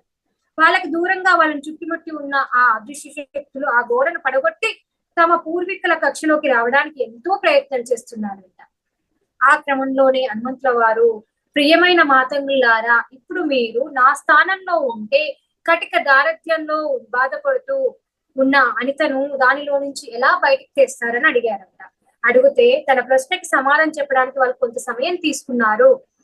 అనుకున్న హనుమ నెమ్మదిగా కళ్ళు మూసుకొని ధ్యానంలోకి వెళ్ళారంట. అప్పుడు ధ్యానంలో తన నిశ్వాసల్ని మమేకమై ఉన్న హనుమ వైపు తదేకంగా చూస్తూ ఉన్న ఊర్మి వారు క్రమక్రమంగా తమ శరీర సాంద్రతను కోల్పోతూ గాలిలో మమేకమై తేలిపోతున్నట్లు కనిపించిందంట. అంటే వాళ్ళ ధ్యాన స్థితిలో ఇంకా గాఢంగా వెళ్ళిపోయేసరికి శరీర సాంద్రత అనేది తగ్గిపోయింది. గురుత్వాకర్షణ శక్తికి వాళ్ళు దాటి ఆ శక్తి అనేది వాళ్ళకి వస్తుంది కాబట్టి వాళ్ళ సాంద్రత తగ్గిపోయింది. ఇప్పుడు చూడండి, మన యొక్క భూమి నుంచి దూరంగా వెళ్ళిపోతున్నప్పుడు గురుత్వాకర్షణ శక్తి దాటి వెళ్తే అక్కడ సాంద్రత తగ్గిపోతుంది మన శరీరంలో. సో గాల్లో తేలుతుంటుంది. అలానే స్పేస్ లో అందుకోసమే అన్ని వస్తువులు తేలుతూ ఉంటాయి అంటారు. అక్కడ ఆ గ్రావిటేషనల్ ఫోర్స్ ఉండదు. అలా ఇక్కడ గ్రావిటేషనల్ ఫోర్స్ దాటి లేపే ఎనర్జీ లెవెల్ పెరిగిపోయేసరికి వాళ్ళంతా వాళ్ళ బాడీ తేలికై పైకి తేలుతూ ఉన్న అది కనిపించిందంట ఊర్మికి. సో ఇలా మానవులు చేసే శ్వాస ధ్యానాన్ని పోలి ఉన్న ప్రక్రియలోనే హనుమ కూడా తన శ్వాస ప్రకంపనలను పెంచుకోవడం ద్వారా తన సాంద్రతను తగ్గించుకుంటున్నారని ఊర్మి గ్రహించిందంట. తన శ్వాస క్రమాన్ని లయబద్ధం చేసుకుంటూ హనుమ తన ఉచ్ఛ్వాస నిశ్వాసకి మరి మధ్య ఉన్న అతి సూక్ష్మమైన విరామాన్ని పెంచుకుంటూ పోతున్నారంట. అంటే ఈ ఉచ్ఛ్వాస నిశ్వాస మధ్యలో ఉన్న అదేంటి శూన్య సమయం ఉంటుంది కదా, ఆ సమయాన్ని పెంచుకుంటూ ఆ ప్రకంపన పట్ల నియంత్రణ సాధిస్తూ వెళ్తున్నారంట. ఆ విషయం ఆమెకి తెలుస్తుందంట ఊర్మికి. అంతలోనే మాతంగుల కొత్త నాయకుడైన ఊర్వ తన దివ్య దృష్టితో అనిత యొక్క దీనావస్థను చూసి కలిసి చెంది ఒక్కసారిగా, బంగారం దేవా, మీ స్థానంలో నేను ఉంటే ఆమె భవంతిలోనే స్టోర్ రూమ్ లో ఉన్న బంగారాన్ని ఆమెకి ఇచ్చి ఆమె కష్టాలను తీర్చుకునే మార్గం చూపిస్తానని సమాధానం చెప్పాడంట. అంటే ఇక్కడ అడిగాడు కదా, మీరు ఆమెను దీనావస్థను ఎలా బయటికి తీసుకొస్తారంటే ఈ ఊర్మి యొక్క ప్రియుడు ఏం చెప్పాడంటే, నేను అంటే వాళ్ళ పాత పెట్టెలో ఎక్కడో వాళ్ళ పూర్వీకులు ఆ బంగారాన్ని దాచిపెట్టారంట. ఈ విషయం ఎవరికి తెలియదు అన్నట్టు, ఎందుకంటే వాళ్ళు ఆ విషయం చెప్పకుండానే ఎప్పుడో మరణించి ఉంటారు. అలా అక్కడ మారుతున్నాయి తరాలు, కానీ ఆ విషయం ఎవరికి తెలియదు. సో అది నేను తీసి ఆమెకి ఇచ్చేస్తాను అని ఇక్కడ చెప్పారంట. వీడిని అక్కడ ఏం చెప్తున్నారంటే, వాళ్ళ యొక్క బాబా ఉంటాడు కదా, వాళ్ళ యొక్క ఆ గ్రూప్ కు ఉన్న బాబా అంటే మాతంగుల గ్రూప్ కు ఉన్న బాబా ఏం చెప్తున్నాడు పెద్ద ఆయన అంటే, వీడిని ఏవో అస్త్రశక్తులు ఆవగించి ఉంటాయి, అందుకోసమే ఇలా పిచ్చిగా మాట్లాడుతున్నాడు అంటూ ఆ బాబా ఊర్వాన్ని నిర్వహించబోగా హనుమంతుడు ఇంకా ఆ ఆంజనేయ స్వామి అతన్ని వారిస్తూ ఉంటాడంట. సరే ఊర్వ అలాగే చెయ్యి అని అనుమతి ఇచ్చారంట. సో మాతంగులందరూ కూడా కళ్ళు మూసుకొని మళ్ళీ ఆ దివ్య దృష్టితో సో అంతా గమనిస్తూ ఉంటారంట. ఊర్వ ఒక చిన్న కందిరీగలాగా మారి ఏం చేస్తాడో ఎగురుకుంటూ సో అనిత ఉన్న భవంతిలోకి వెళ్ళి అక్కడ కుర్చీలో కూర్చొని తన చేతిలో ఉన్న స్మార్ట్ ఫోన్ చూస్తున్నా తదేకంగా చూస్తున్న ఆ అనిత తలపై చప్పుడు చేస్తూ ఎగురుతూ ఉంటుందంట ఆ కందిరీగ. కానీ ఫోన్ లో వస్తున్న ఏదో సమాచారాన్ని ఆసక్తిగా చూస్తున్న అనిత ఉష్ అంటూ ఆ కీటకానికి దూరంగా తరిమేస్తుందంట. అలా అనేక సార్లు తలపై తిరుగుతూ ఆమె దృష్టిని మళ్లించాలని, స్టోర్ రూమ్ వైపు మళ్లించాలని చూసిన ఊర్వ ఇక చేసేదేం లేక ఉసూరుమంటూ తిరిగి వచ్చేసాడంట. ఇంక ఈసారి ఊర్మిని వెళ్ళి ప్రయత్నించమని చెప్తారన్నట్టు హనుమంతుల వారు. మాతంగులందరూ మళ్ళీ కళ్ళు మూసుకొని అనిత భవిష్యత్తును వీక్షిస్తూ ఉంటారంట. సో అదృశ్యంగా వెళ్ళిన ఊర్మి అనిత మనస్సును ప్రభావితం చేస్తుందంట. ఊర్మి ఏం చేస్తుంది, అదృశ్యంగా ఉంది కాబట్టి మనస్సు పైన ప్రభావం చూపాలని చూస్తుంది. చేస్తూ ఫోన్ లో ఆమె దృష్టిని ఎక్కడికి మళ్ళిస్తుందంటే, పాత బట్టలతో ఒక పెద్ద కార్పెట్ ను తయారు చేసి ఆమె డబ్బు సంపాదించవచ్చు అనే ఆ మెసేజ్ ని ఆ వీడియో వైపు ఆమె దృష్టిని మళ్ళిస్తుందంట. అది తెలియజేయగానే ఇంకా ఏం చేస్తుంది, అన్ని వీడియోలు పైకి మళ్ళించి ఆ వీడియోని స్టాప్ చేస్తుంది అన్నట్టు ఊర్మి అదృశ్యంగా వెళ్ళి. దాంతో ఉత్సాహంగా లేచిన అనిత పాత బట్టల కోసము వెతుక్కోవడానికి స్టోర్ రూమ్ కి వెళ్ళి నడిచింది అని చెప్తున్నారు. అలా ఎంత కాలంగా మూత వేసి ఉన్న ఆ స్టోర్ రూమ్ దుమ్ముతో నిండిపోగా ఆ దుమ్ములోనే పాత బట్టల కోసం వెతుకుతూ అనిత దృష్టి ఎక్కడ పడిందంటే, ఆ గదిలోని అటక వైపు ఉన్న ఒక పెద్ద చెక్క పెట్ట పైన పడింది అని చెప్తున్నారు.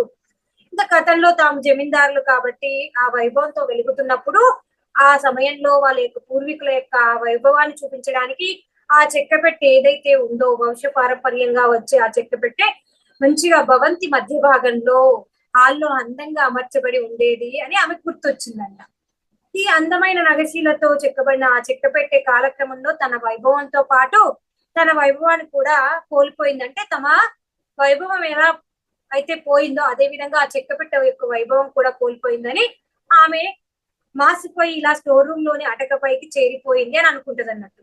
అందులో తమ పూర్వీకులకు సంబంధించిన రాగి వస్తువులు భద్రపరిచి ఉన్నాయని మాత్రము తన భర్త చెప్పాడనేది గుర్తుకొస్తుంది. ఆ చెక్క పెట్టిన అతి కష్టం మీద పైనుంచి కిందికి దింపేస్తుంది. దానిపై ఉన్న దుమ్మంతా దులుపుతూ కనీసం ఒక రాగి పాత్రనైనా అమ్మైనా కానీ అందులోని రాగి పాత్రలు అమ్మైనా డబ్బు సంపాదించుకోవచ్చు, నా అవసరాలు కొంచెమైనా తీరుతాయి అనుకుంటుంది అన్నట్టు. అలా పెట్టెను తెరవడానికి ప్రయత్నించింది. అయితే పెట్టె వెనుక భాగంలో చెక్కంతా కూడా చెదపురుగులు తిని ఉందంట. సో అక్కడి నుంచే లోపల ఉన్న రాగి పత్రులు దగదగా మెరుస్తున్నాయి, కనిపించాయి ఆమెకి అని చెప్తున్నారు. నిజానికి అనిత చూసింది దగదగలాడుతున్న రాగి కాదు, పాత్ర కాదు, బంగారాన్ని. అది వాళ్ళ పూర్వీకులు రాబోయే తరాల కోసము దాచి ఉంచారు. సో అందుకోసం ఏం చేశారు, చక్కగా పైన రాగి తాపడం పెట్టి పైన చెక్కతో తయారు చేసి పెట్టారని చెప్తున్నారు. అందుకోసం వాళ్ళ హోదాకు గుర్తుగా దాన్ని హాల్ మధ్యలో పెట్టారు అని చెప్తున్నారు. అక్కడ ఈ విషయాన్ని హనుమంతుల వారు తెలియజేశారు. అప్పుడు అమ్మయ్య ఈ కారిత తన భర్త రాగానే ఈ పెట్టెలో ఉన్న బంగారం తీసి అమ్మి అప్పులు తీర్చుకొని తన దారిద్ర్యాన్ని మొత్తం కూడా తొలగించుకొని ఇంకా విముక్తి చెంది హాయిగా జీవిస్తుందా దేవా అని అక్కడ ఉన్న మాతంగులు క్వశ్చన్ ఇస్తారు. అయితే ఆగండి, అప్పుడే ఒక నిర్ణయానికి రాకండి, ఇంకా ఏం జరుగుతుందో చూడండి అని చెప్తున్నారు. అంటూ వాళ్ళని కళ్ళు మూసుకోమని మళ్ళీ ఏం చెప్తున్నారు, మాతంగులంతా కళ్ళు మూసుకొని ధ్యాన ముగ్ధులై అనిత భవంతిలో ఏం చేస్తుందో గమనిస్తూ ఉంటారు. అంతకుముందు ఉన్న దృశ్యము మారిపోయి ఇప్పుడు ఏం జరుగుతుంది అంటే రెండో దృశ్యం మొదలైంది. అంటే ఫస్ట్ ఏమో ఆమె గమనించలేదు, తేనెటీగ రూపంలో వచ్చినా కానీ దాన్ని పట్టించుకోలేదు. తర్వాత ఊర్వి ఏమో తన మనస్సు పైన ప్రభావం చూపించింది, అయినా కానీ ఆమె పట్టించుకోలేదు. ఇప్పుడు ఏం జరుగుతుందంటే మళ్ళీ మూడవది. సో అంతకుముందు ఉన్న దృశ్యం మారిపోయి మళ్ళీ కొత్త దృశ్యం కనిపిస్తుంది వాళ్ళకి. మెడిటేషన్ లో ఏం కనిపిస్తుంది అంటే పాత బట్టల కోసము స్టోర్ రూమ్ లోకి వెళ్ళిన అనిత దృష్టి అంతా కూడా పెద్ద కార్పెట్ తయారు చేయడం పైనే ఉంది. సో దానికోసం ఆమె ఏం వెతుకుతుంటది, చెక్క పెట్టెను వెతుకుతుంది. పాత బట్టలు ఎక్కడున్నాయి అని ఆ పాత బట్టలనే వెతుకుతుందంట. రూమ్ నిండా చిందరవందరగా ఉన్న ఆ పాత బట్టలనంతా కూడా కలెక్ట్ చేసుకుంటుందంట. ఆ దృష్టి అనేది అటకపైకి వెళ్ళలేదు అని తెలియజేస్తున్నారు. అయ్యో మరి ఇందులో ఏ వాస్తవం సరి అయినది దేవా? సో ఆమె ఈ మూడు స్థితిలో ఉంది, ఏ వాస్తవం సరి అయింది అని అడుగుతున్న మాటలతో హనుమ ఏమని చెప్తున్నారంటే ఇందులో రెండు వాస్తవాలు కూడా సరి అయినవే. కాలం మరీ శూన్యము నన్ను దాటి మీరు జీవించినప్పుడు, అంటే శూన్యమును దాటి జీవించినప్పుడు ఇలాంటి అనేక వాస్తవాలు మీకు కనబడతాయి అని చెప్తున్నారు. అంటే ఒకేసారి జరిగే సంఘటనలు మనం ఏది చూజ్ చేసుకుంటాం అనే దానిపైన ఆధారపడి ఉంటాయి. ఇన్ని సంఘటనలు కూడా లైన్ గా ఉంటాయి ఈ స్పేస్ లో, ఈ అనంతమైన విశ్వంలో. కానీ మనం ఏది చూజ్ చేసుకుంటే దాని వైపు మనం వెళ్తాము అనే విషయాన్ని ఇక్కడ చెప్తున్నారు. వాటికి భూత భవిష్యత్తు వర్తమాన కాలాలు ఏవి ఉండవు అని చెప్తున్నారు. అంటూ కాలం మరి శూన్యములను గురించి వివరించాడు. అంటే కాలం ఏంటి, శూన్యానికి ఉన్న వాల్యూ గురించి తెలియజేస్తారు ఇక్కడ. ఈ మహావిశ్వం అన్నది భూత భవిష్యత్తు వర్తమాన కాలాలకు అతీతంగా ఉంది. నిమిషం మేడం.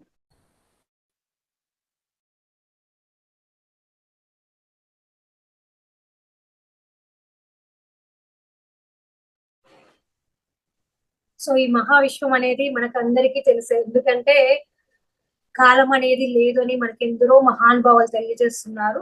సో మనం ఆ కాలం అనే బొమ్మలో జీవిస్తూ ఉన్నామని. సో ఇక్కడ ఈ మహావిశ్వం అనేది భూత భవిష్యత్తు వర్తమాన కాలాలకు అతీతంగా ఉండే అనేక వాస్తవ దృశ్యాలకు ఒక పెద్ద గ్రంథం లాంటిది అని చెప్తున్నారు. అందులో ఈ దృశ్యాలన్నీ కూడా అనేక పాత్రలతో మలచబడి కొన్ని దృశ్యంగా మరి కొన్ని అదృశ్యంగా ఈ ప్రపంచానికి ప్రకటించబడుతూ ఉంటాయి. కొన్ని దృశ్యంగా అంటే మనం ఇప్పుడు నేను మీ క్లాస్ చెప్తున్నా, ఇది దృశ్యంగా, నాది ఇంకొక మరో రూపంగా మరో ఆత్మస్థితిలో మరో దాంట్లో నేను ఉండవచ్చు, ఒక గొప్పగా ఉండవచ్చు, లేకుంటే ఒక లోగా ఉండవచ్చు. ఇలా మనకు అవి కనిపించండి అదృశ్యంగా. అంటే దృశ్యంగా ఉండేటివి అదృశ్యంగా ఉండేటివి అన్ని కూడా అనేక పాత్రలు ఉంటాయి. ఒకటే పాత్ర కాదు, నేను ఒకటి మీకు చెప్తున్నాను, కనిపించేది ఈ పాత్రని, ఇంకా అనేక పాత్రలు అలా ఉంటాయి. ఏ పాత్రను చూస్ చేసుకుంటే ఆ పాత్రలో మనం ఉంటాము ఇప్పుడు అని చెప్తున్నారు. అందుకోసమే ఆ శూన్యానికి కాలానికి ఉన్న విలువను తెలియజేస్తున్నారు. మరి ఇంతవరకు మీరు అనుకుంటున్నట్లు మీరంతా శూన్యత్వపు యొక్క అనుభవాలు పొందుతున్న మానవులు కాదు, శూన్యత్వపు అనుభవాలు పొందుతున్న మానవులు కాదు అని చెప్తున్నారు. మానవ జన్మల యొక్క అనుభవాలు పొందుతున్న శూన్యత్వపు ప్రతీకలు. ఎందుకంటే వాళ్ళు ఎప్పుడూ శూన్య స్థితిలోనే ఉంటారు మాతంగులు. వాళ్ళు మానవుల యొక్క అనుభవాలను పొందుతున్నారు. వాళ్ళు మానవుల యొక్క అనుభవాలను ఎలా పొందుతున్నారు? ధ్యాన స్థితిలో. అనుభవ జ్ఞానం కావాలి అని వాళ్ళు ఎలా పొందుతున్నారు? మానవుల యొక్క అనుభవాలను పొందుతున్నారు. శూన్యత్వ స్థితిలో ఉన్న మానవ అనుభవాలను పొందుతున్న ప్రతీకలు మీరు, కానీ మీరు శూన్యత్వపు అనుభవాలు పొందుతున్న మానవులు కాదు అని వాళ్ళకి చెప్తున్నారు. అది మధ్యంతర రహితమైన ఈ శూన్యానికి కాలంతో పని లేదు అని చెప్తున్నారు. అనంత శాశ్వత సత్యము అయిన ఈ మహాశూన్యం గుండా, అంటే అనంత శాశ్వత సత్యమైన ఈ మహాశూన్యం గుండా కాలం అనేక రోగుల రూపంలో ప్రయాణిస్తూ అక్కడక్కడ ఆగిపోయి తెగిపోతూ కొన్ని శూన్యత్వపు అచ్చులను తయారు చేస్తూ ఉంటుంది అని చెప్తున్నారు. కాలం అక్కడక్కడ ఆగిపోతూ అక్కడక్కడ ఈ పాత్రలను అలా తయారు చేస్తూ అలా ఉంచిపోతూ ఉంటుంది అని చెప్తున్నారు. ఈ శూన్యత్వపు అచ్చులనే మనము పాత్రలు అంటే క్యారెక్టర్స్ అంటాము.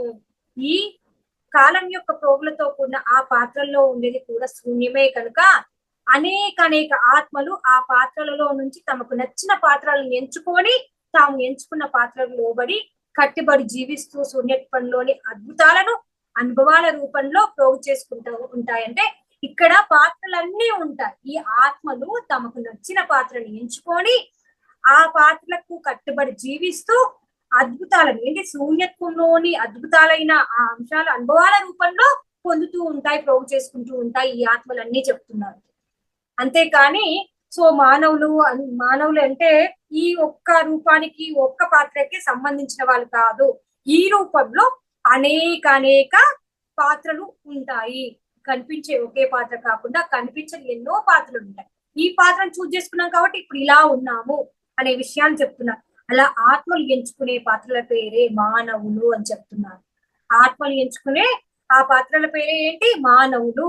మరి ఇలా ఆత్మతో అనుసంధానం అయిపోయిన ప్రతి ఒక్క మానవ పాత్ర కూడా దృశ్య రూపంలో అంటే ఈ భౌతిక శరీరాన్ని అంటే ఈ దేహాన్ని మరి అదృశ్య రూపంలో అంటే అదృశ్య రూపంలో ఉండే ఏంటిది మనోమయ శరీరాన్ని అంటే మనస్సును కలిగి ఉంటుంది అని చెప్పారు.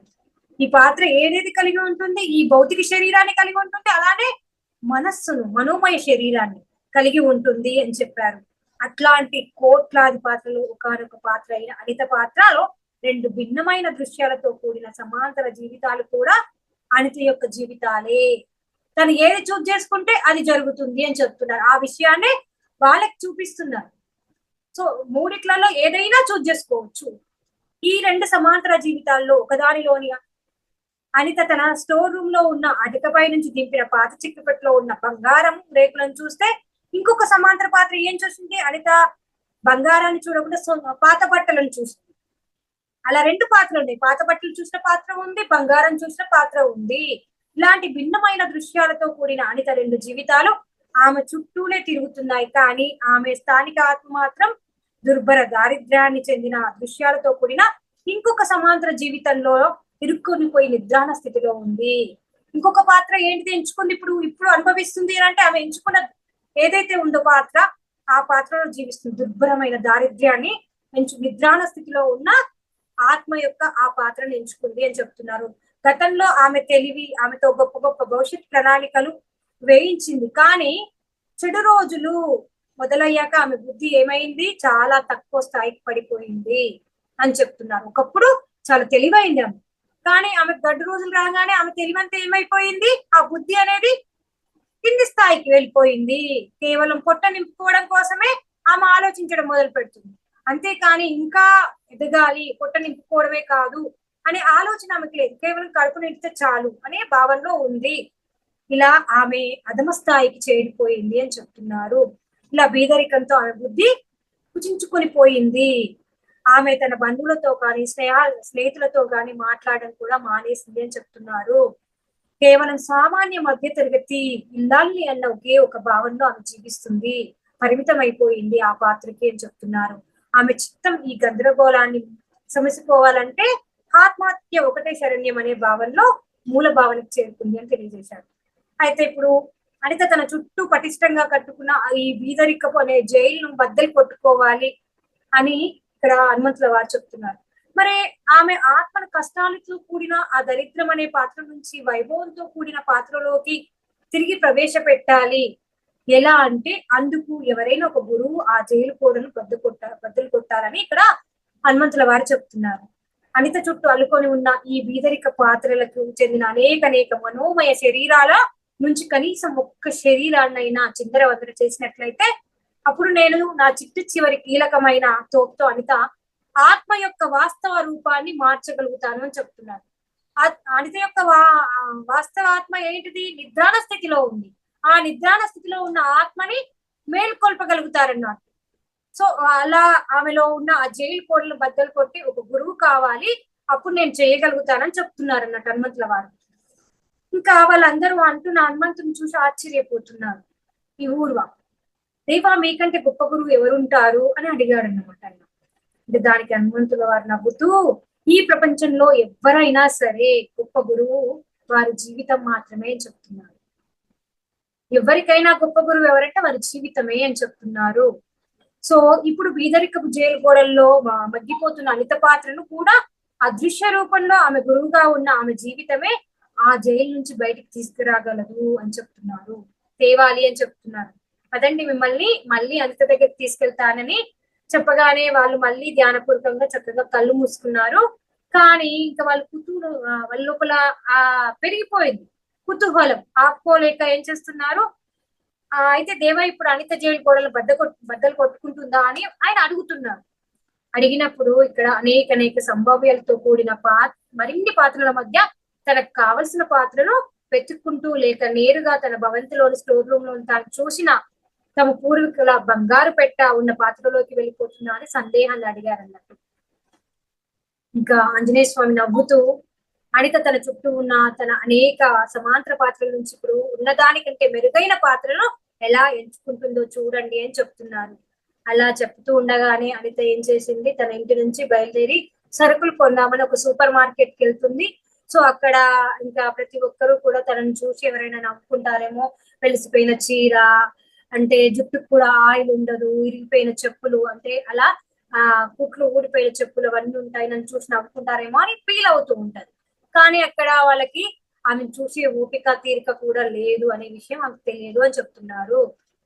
ఇంకా అనిత అప్పుడు అమ్మయ్య ఎవరు నన్ను చూడట్లేదు, అడవిలో నన్ను ఎవరు గుర్తించరులే అనుకుంటుంది. అనుకొని సూపర్ మార్కెట్ లో ఉన్న ప్రవేశ ద్వారం వద్ద అద్దం పైన ఏమని ఉంటుందంటే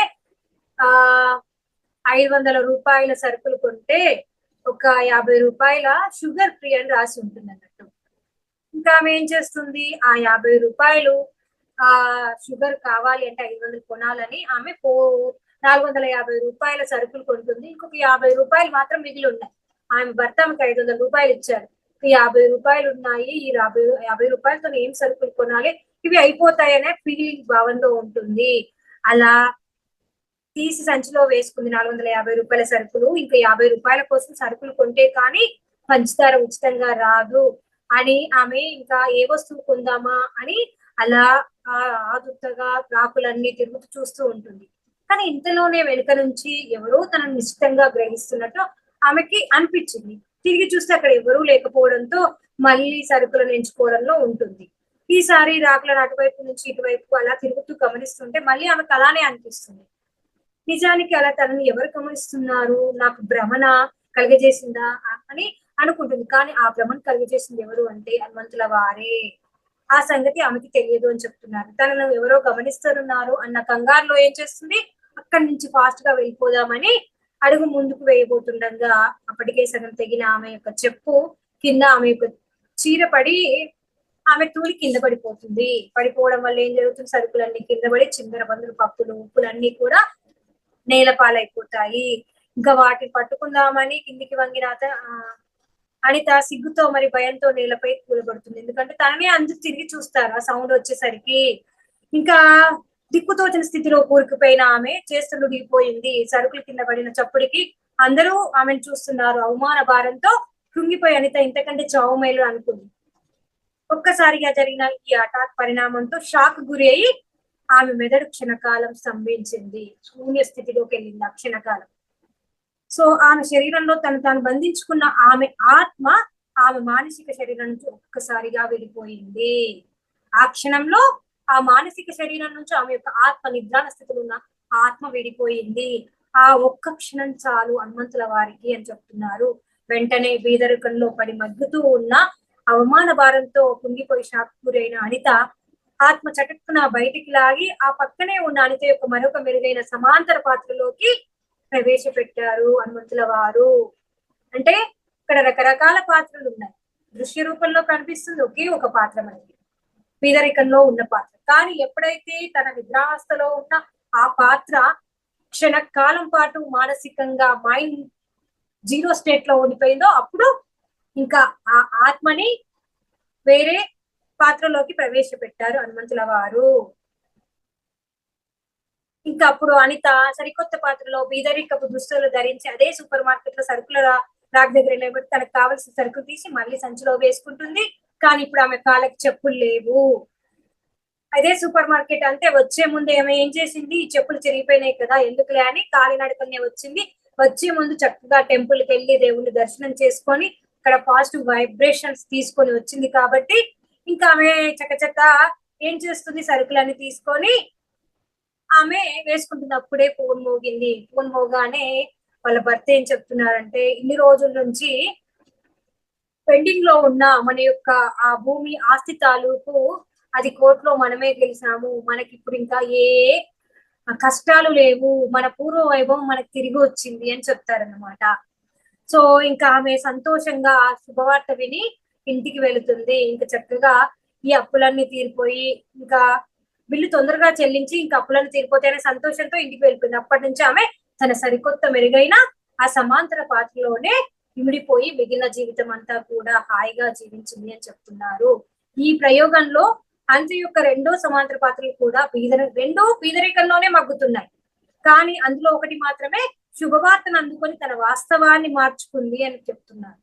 అంటే ఎప్పుడైతే నిద్రాణ స్థితిలో ఉన్న ఆత్మను వేలుకొల్పిందో ఆ పాత్ర నుంచి వేరే పాత్రలోకి వెళ్ళిపోయింది ఆత్మ అని చెప్తున్నారు.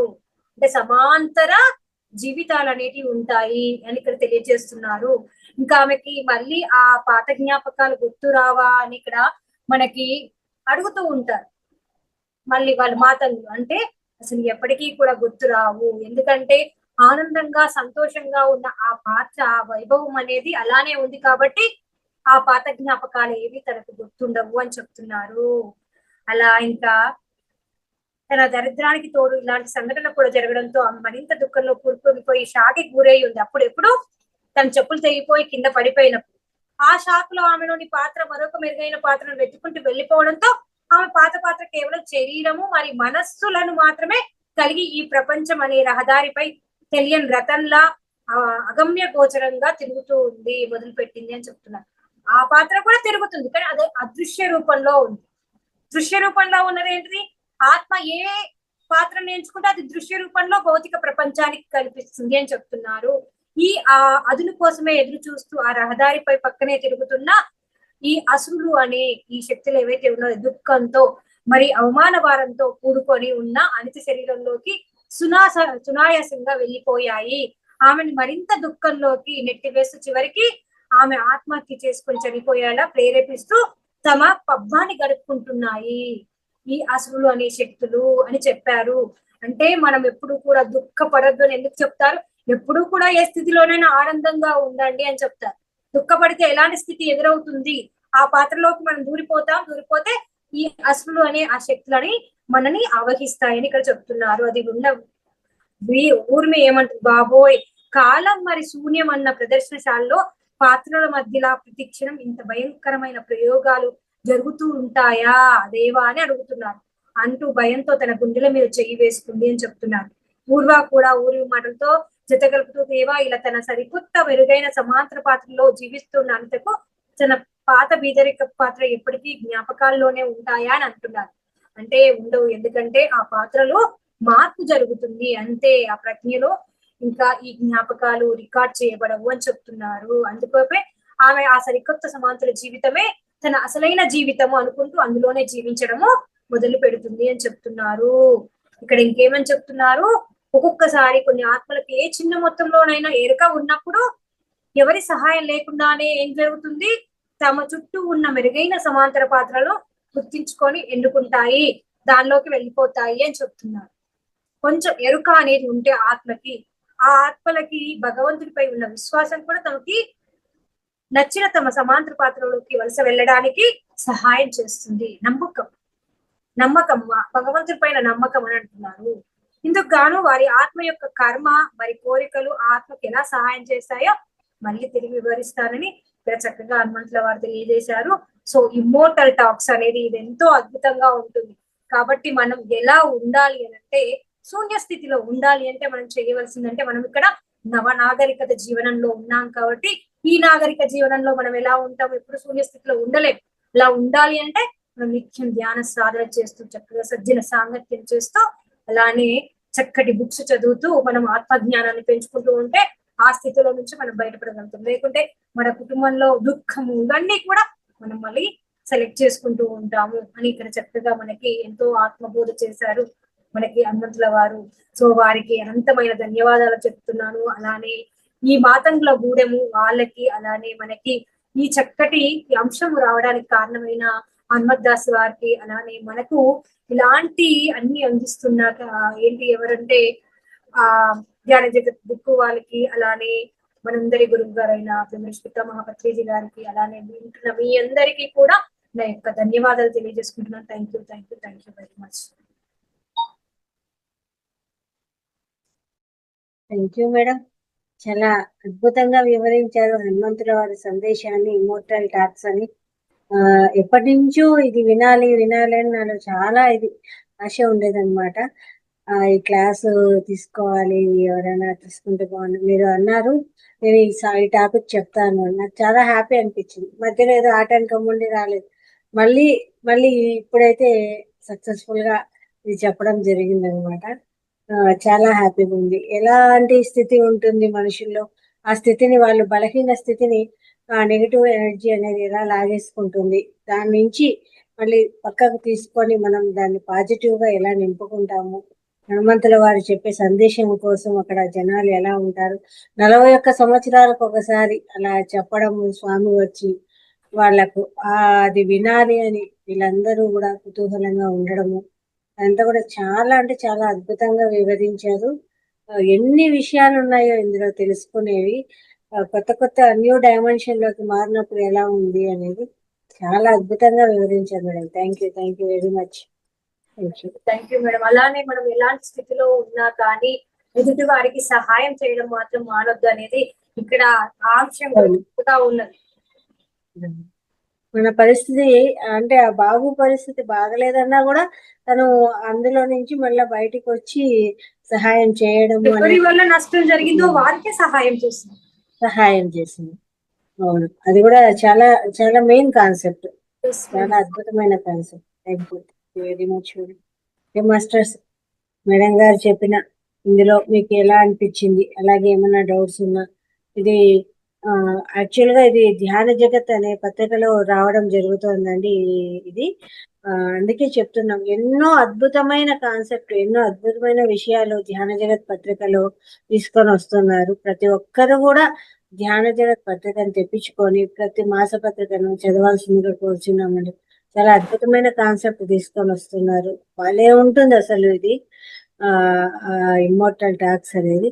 ఇందులో మీకు ఏమైనా డౌట్స్ ఉన్నా, లేదా మేడం చెప్పిన విషయం మీద చక్కగా హ్యాండ్ రైజ్ చేసి మాట్లాడండి, అన్మ్యూట్ చేసుకోండి. ఏమైనా డౌట్స్ ఉన్నా, లేదు మీరు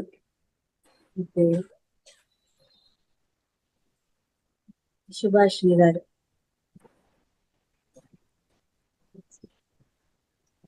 మేడం నమస్కారం అండి. నా పేరు సుభాష్ని. చాలా బాగా చెప్పారు మేడం ఈరోజు క్లాసు. అసలు ఈ వీక్ అంతా చాలా ఇంపార్టెంట్. అసలు ఎంత మంచి మంచి విషయాలన్నీ తెలుస్తున్నాయంటే చాలా, అంటే మీ వాయిస్ చెప్పడం కానీ చాలా బాగా అర్థమైంది మేడం. చాలా థ్యాంక్స్. చాలా కొన్ని డౌట్స్ కూడా క్లియర్ అయిపోయినాయి మీరు చెప్పిన దాంట్లో కూడాను. చాలా బాగా అర్థమైంది మేడం. థ్యాంక్ యూ, బాగా చెప్పారు. ఇంకా మాస్టర్స్ ఇందులో మీకు ఏమైనా డౌట్స్ ఉన్నా అడగచ్చు, లేదు ఏదైనా మామూలుగా డౌట్స్ మేడం అడగచ్చు అనమాట. చక్కగా లేదు ఎలా చెప్పారు షేర్ చేసుకొని హ్యాండ్రెస్ చేసి మాట్లాడండి.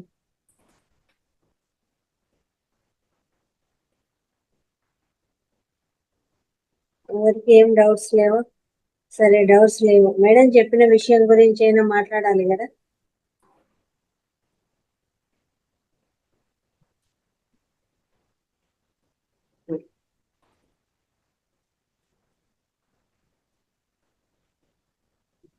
మాట్లాడండి సార్.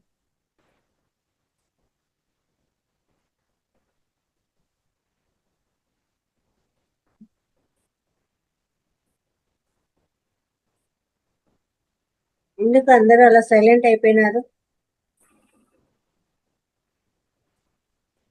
నాగజ్యోతి గారు, అరుణాదేవి, కృష్ణకుమారి, భానుప్రకాష్, రవీంద్రరావు గారు, భవాన్షి సుభాషిణి గారు అందరూ ఉన్నారు కదా, ఏం సైలెంట్ అయిపోయినారు అందరూ? ఓకే. మాట్లాడండి అమ్మ అజిత గారు.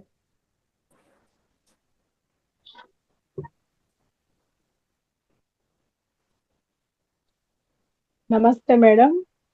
నమస్తే అండి. క్లాస్ చాలా చాలా అద్భుతంగా ఉందండి.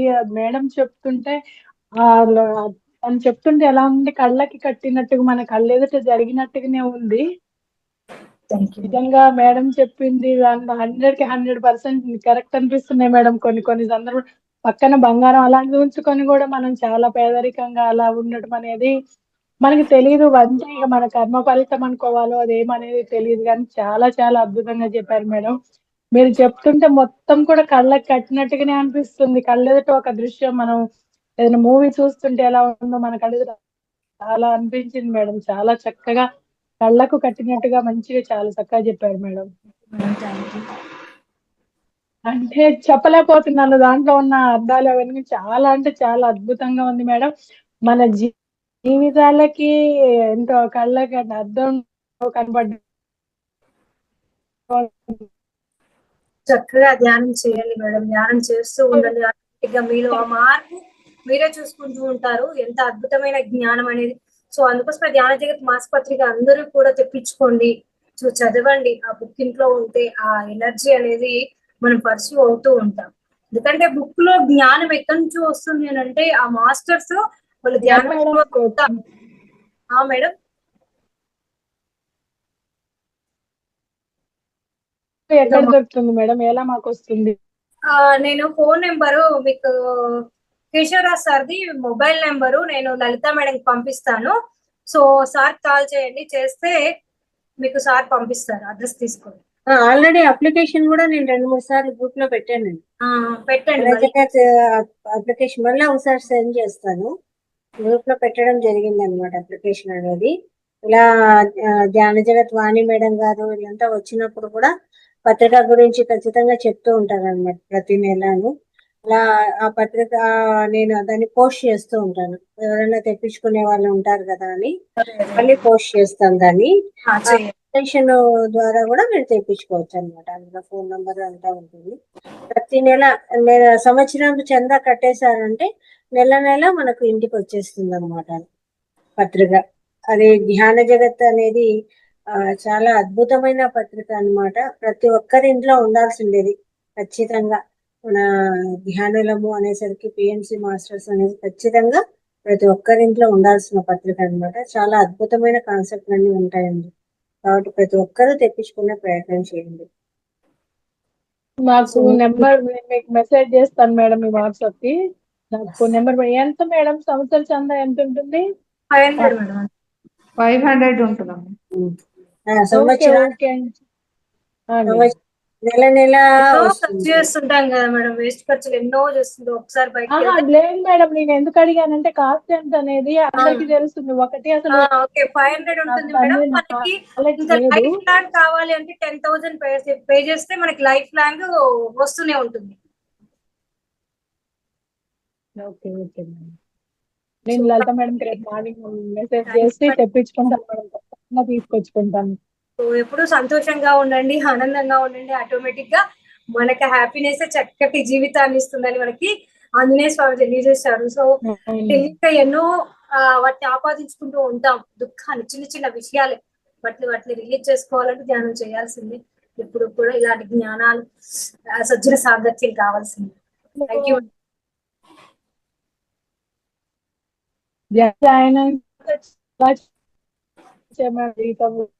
బాగుంది, హ్యాపీగా ఎక్కువ ఉంటుంది. అన్ని అంటే మనకి పనికిరాని విషయాలు కూడా బుర్రలో మొత్తం స్టోర్ చేసుకుని ఉండేవాళ్ళు. మనం ఇప్పుడు అలా లేదు, నుంచి ఇటే వదిలేస్తున్నాము మనకి పనికిరాని విషయాన్ని. బాగుంది మేడం. పత్రిజీ సార్,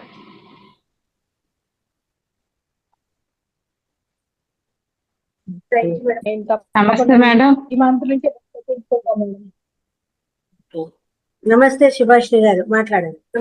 నమస్తే మేడం. మేడం కొంచెం నెట్ సరిగ్గా లేదు మేడం, క్లారిటీగా వినిపించలేదు, అందుకే నేను ఇంకా ఏం చెప్పలేకపోయాను. విన్న వరకు నీట్ గానే ఉంది మేడం, అర్థమైంది చెప్పింది అయితే. దానివల్ల ఇంకా నేను ఆన్సర్ ఇవ్వలేక నమస్తే మేడం సరే అండి. ఊరుకున్నాను. ఓకే మేడం, బాగా చెప్పారు మేడం. ఇంకొకసారి వీడియోలో వినాలి మేడం, ఇంకా వీడియో వస్తుంది కదా, మళ్ళీ ఒకసారి పెట్టుకొని చక్కగా ఒకసారి వినాలి మేడం. అద్భుతమైన ఓకే మేడం. కాన్సెప్ట్ అండి, చాలా బాగుంటుంది. అదే మేడం, కట్ అవుతుంది. నేను అదే అనుకుంటున్నా, అసలు కరెక్ట్ టైంకి నెట్ సరిగ్గా లేదని కొంచెం డిస్టర్బ్ అయింది అసలు మేడం. మొత్తం క్లాస్ లో మొత్తం అలాగే ఉంది మేడం. అది అంటే డిస్టర్బ్ అవుతుంది. కట్ అయిపోతుంది, వాయిస్ అంతా కట్ అయిపోతుంది మేడం. అవును, వాయిస్ బ్రేక్ అయింది చాలా సార్లు. అదే ఒక్కొక్క వర్డ్ కట్ అవుతుంటే బాధ అనిపిస్తుంది. అయ్యో పూర్తిగా వినలేకపోయామని బాధ పూర్తిగా అనిపిస్తుంది. వినలేకపోతున్నామే అని ఒక పక్క అనిపిస్తుంది. నెట్ సరిగ్గా లేక కొంచెం ఆ వానర సైన్యం ఎలా వచ్చింది అదంతా కొంచెం క్లారిటీగా కొద్దిగా వినిపించింది. కానీ ఎందుకులే, ఎప్పుడో ఒకసారి వస్తుంది కదా అన్నట్టు ఆగిపోయాను అనమాట. ఓకే మేడం, వీడియో వింటాం మేడం మళ్ళీ ఇంకొకసారి. Thank you madam. చెప్పాలి మేడం, మీరు క్లాస్ మంచిగా నెట్ మంచిగా ఉండాలి. అప్పుడు మళ్ళీ ఇంకోసారి ఇంకోసారి చెప్తే బాగుంటుంది madam. Okay madam, sure. Thank you madam, thank you madam. Thank you. Masters ఇంకా ఎవరైనా మాట్లాడతారా? మేడం, అప్పుడు ఇంత అద్భుతమైన స్వాధ్యాయము ఈరోజు ఇమ్మోర్టల్ టాక్స్ ద్వారా చాలా అద్భుతంగా వివరించారు.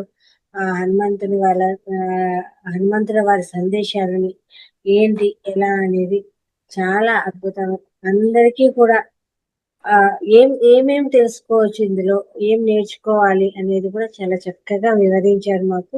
Thank you very much. మీకు అనంత కోటి నమస్కారాలు madam. Thank you very much. ముందు సెషన్స్ లో కూడా మీ క్లాసులు మాకు ఇస్తూ ఉండాలి. మంచి మంచి కాన్సెప్ట్లతో చక్కగా చెప్తూ ఉండాలని కోరుకుంటున్నాం మహావతార్ ఫౌండేషన్ తరఫున. లలిత మేడం, మాకు కూడా బుక్స్ ఒకసారి పెట్టండి మేడం, అడ్రస్ పెడతాను. గ్రూప్ లో పెట్టేస్తానమ్మా, గ్రూప్ లోనే సెండ్ చేస్తాను. గ్రూప్ లో సెండ్ చేస్తాను, అందరూ తెప్పించుకోవాలి అది ప్రతి ఒక్కరు కూడా. ఓకే చాట్ మామూలు మనం గ్రూప్ లో పెడతారా? అవును, గ్రూప్ లో పెడతాను.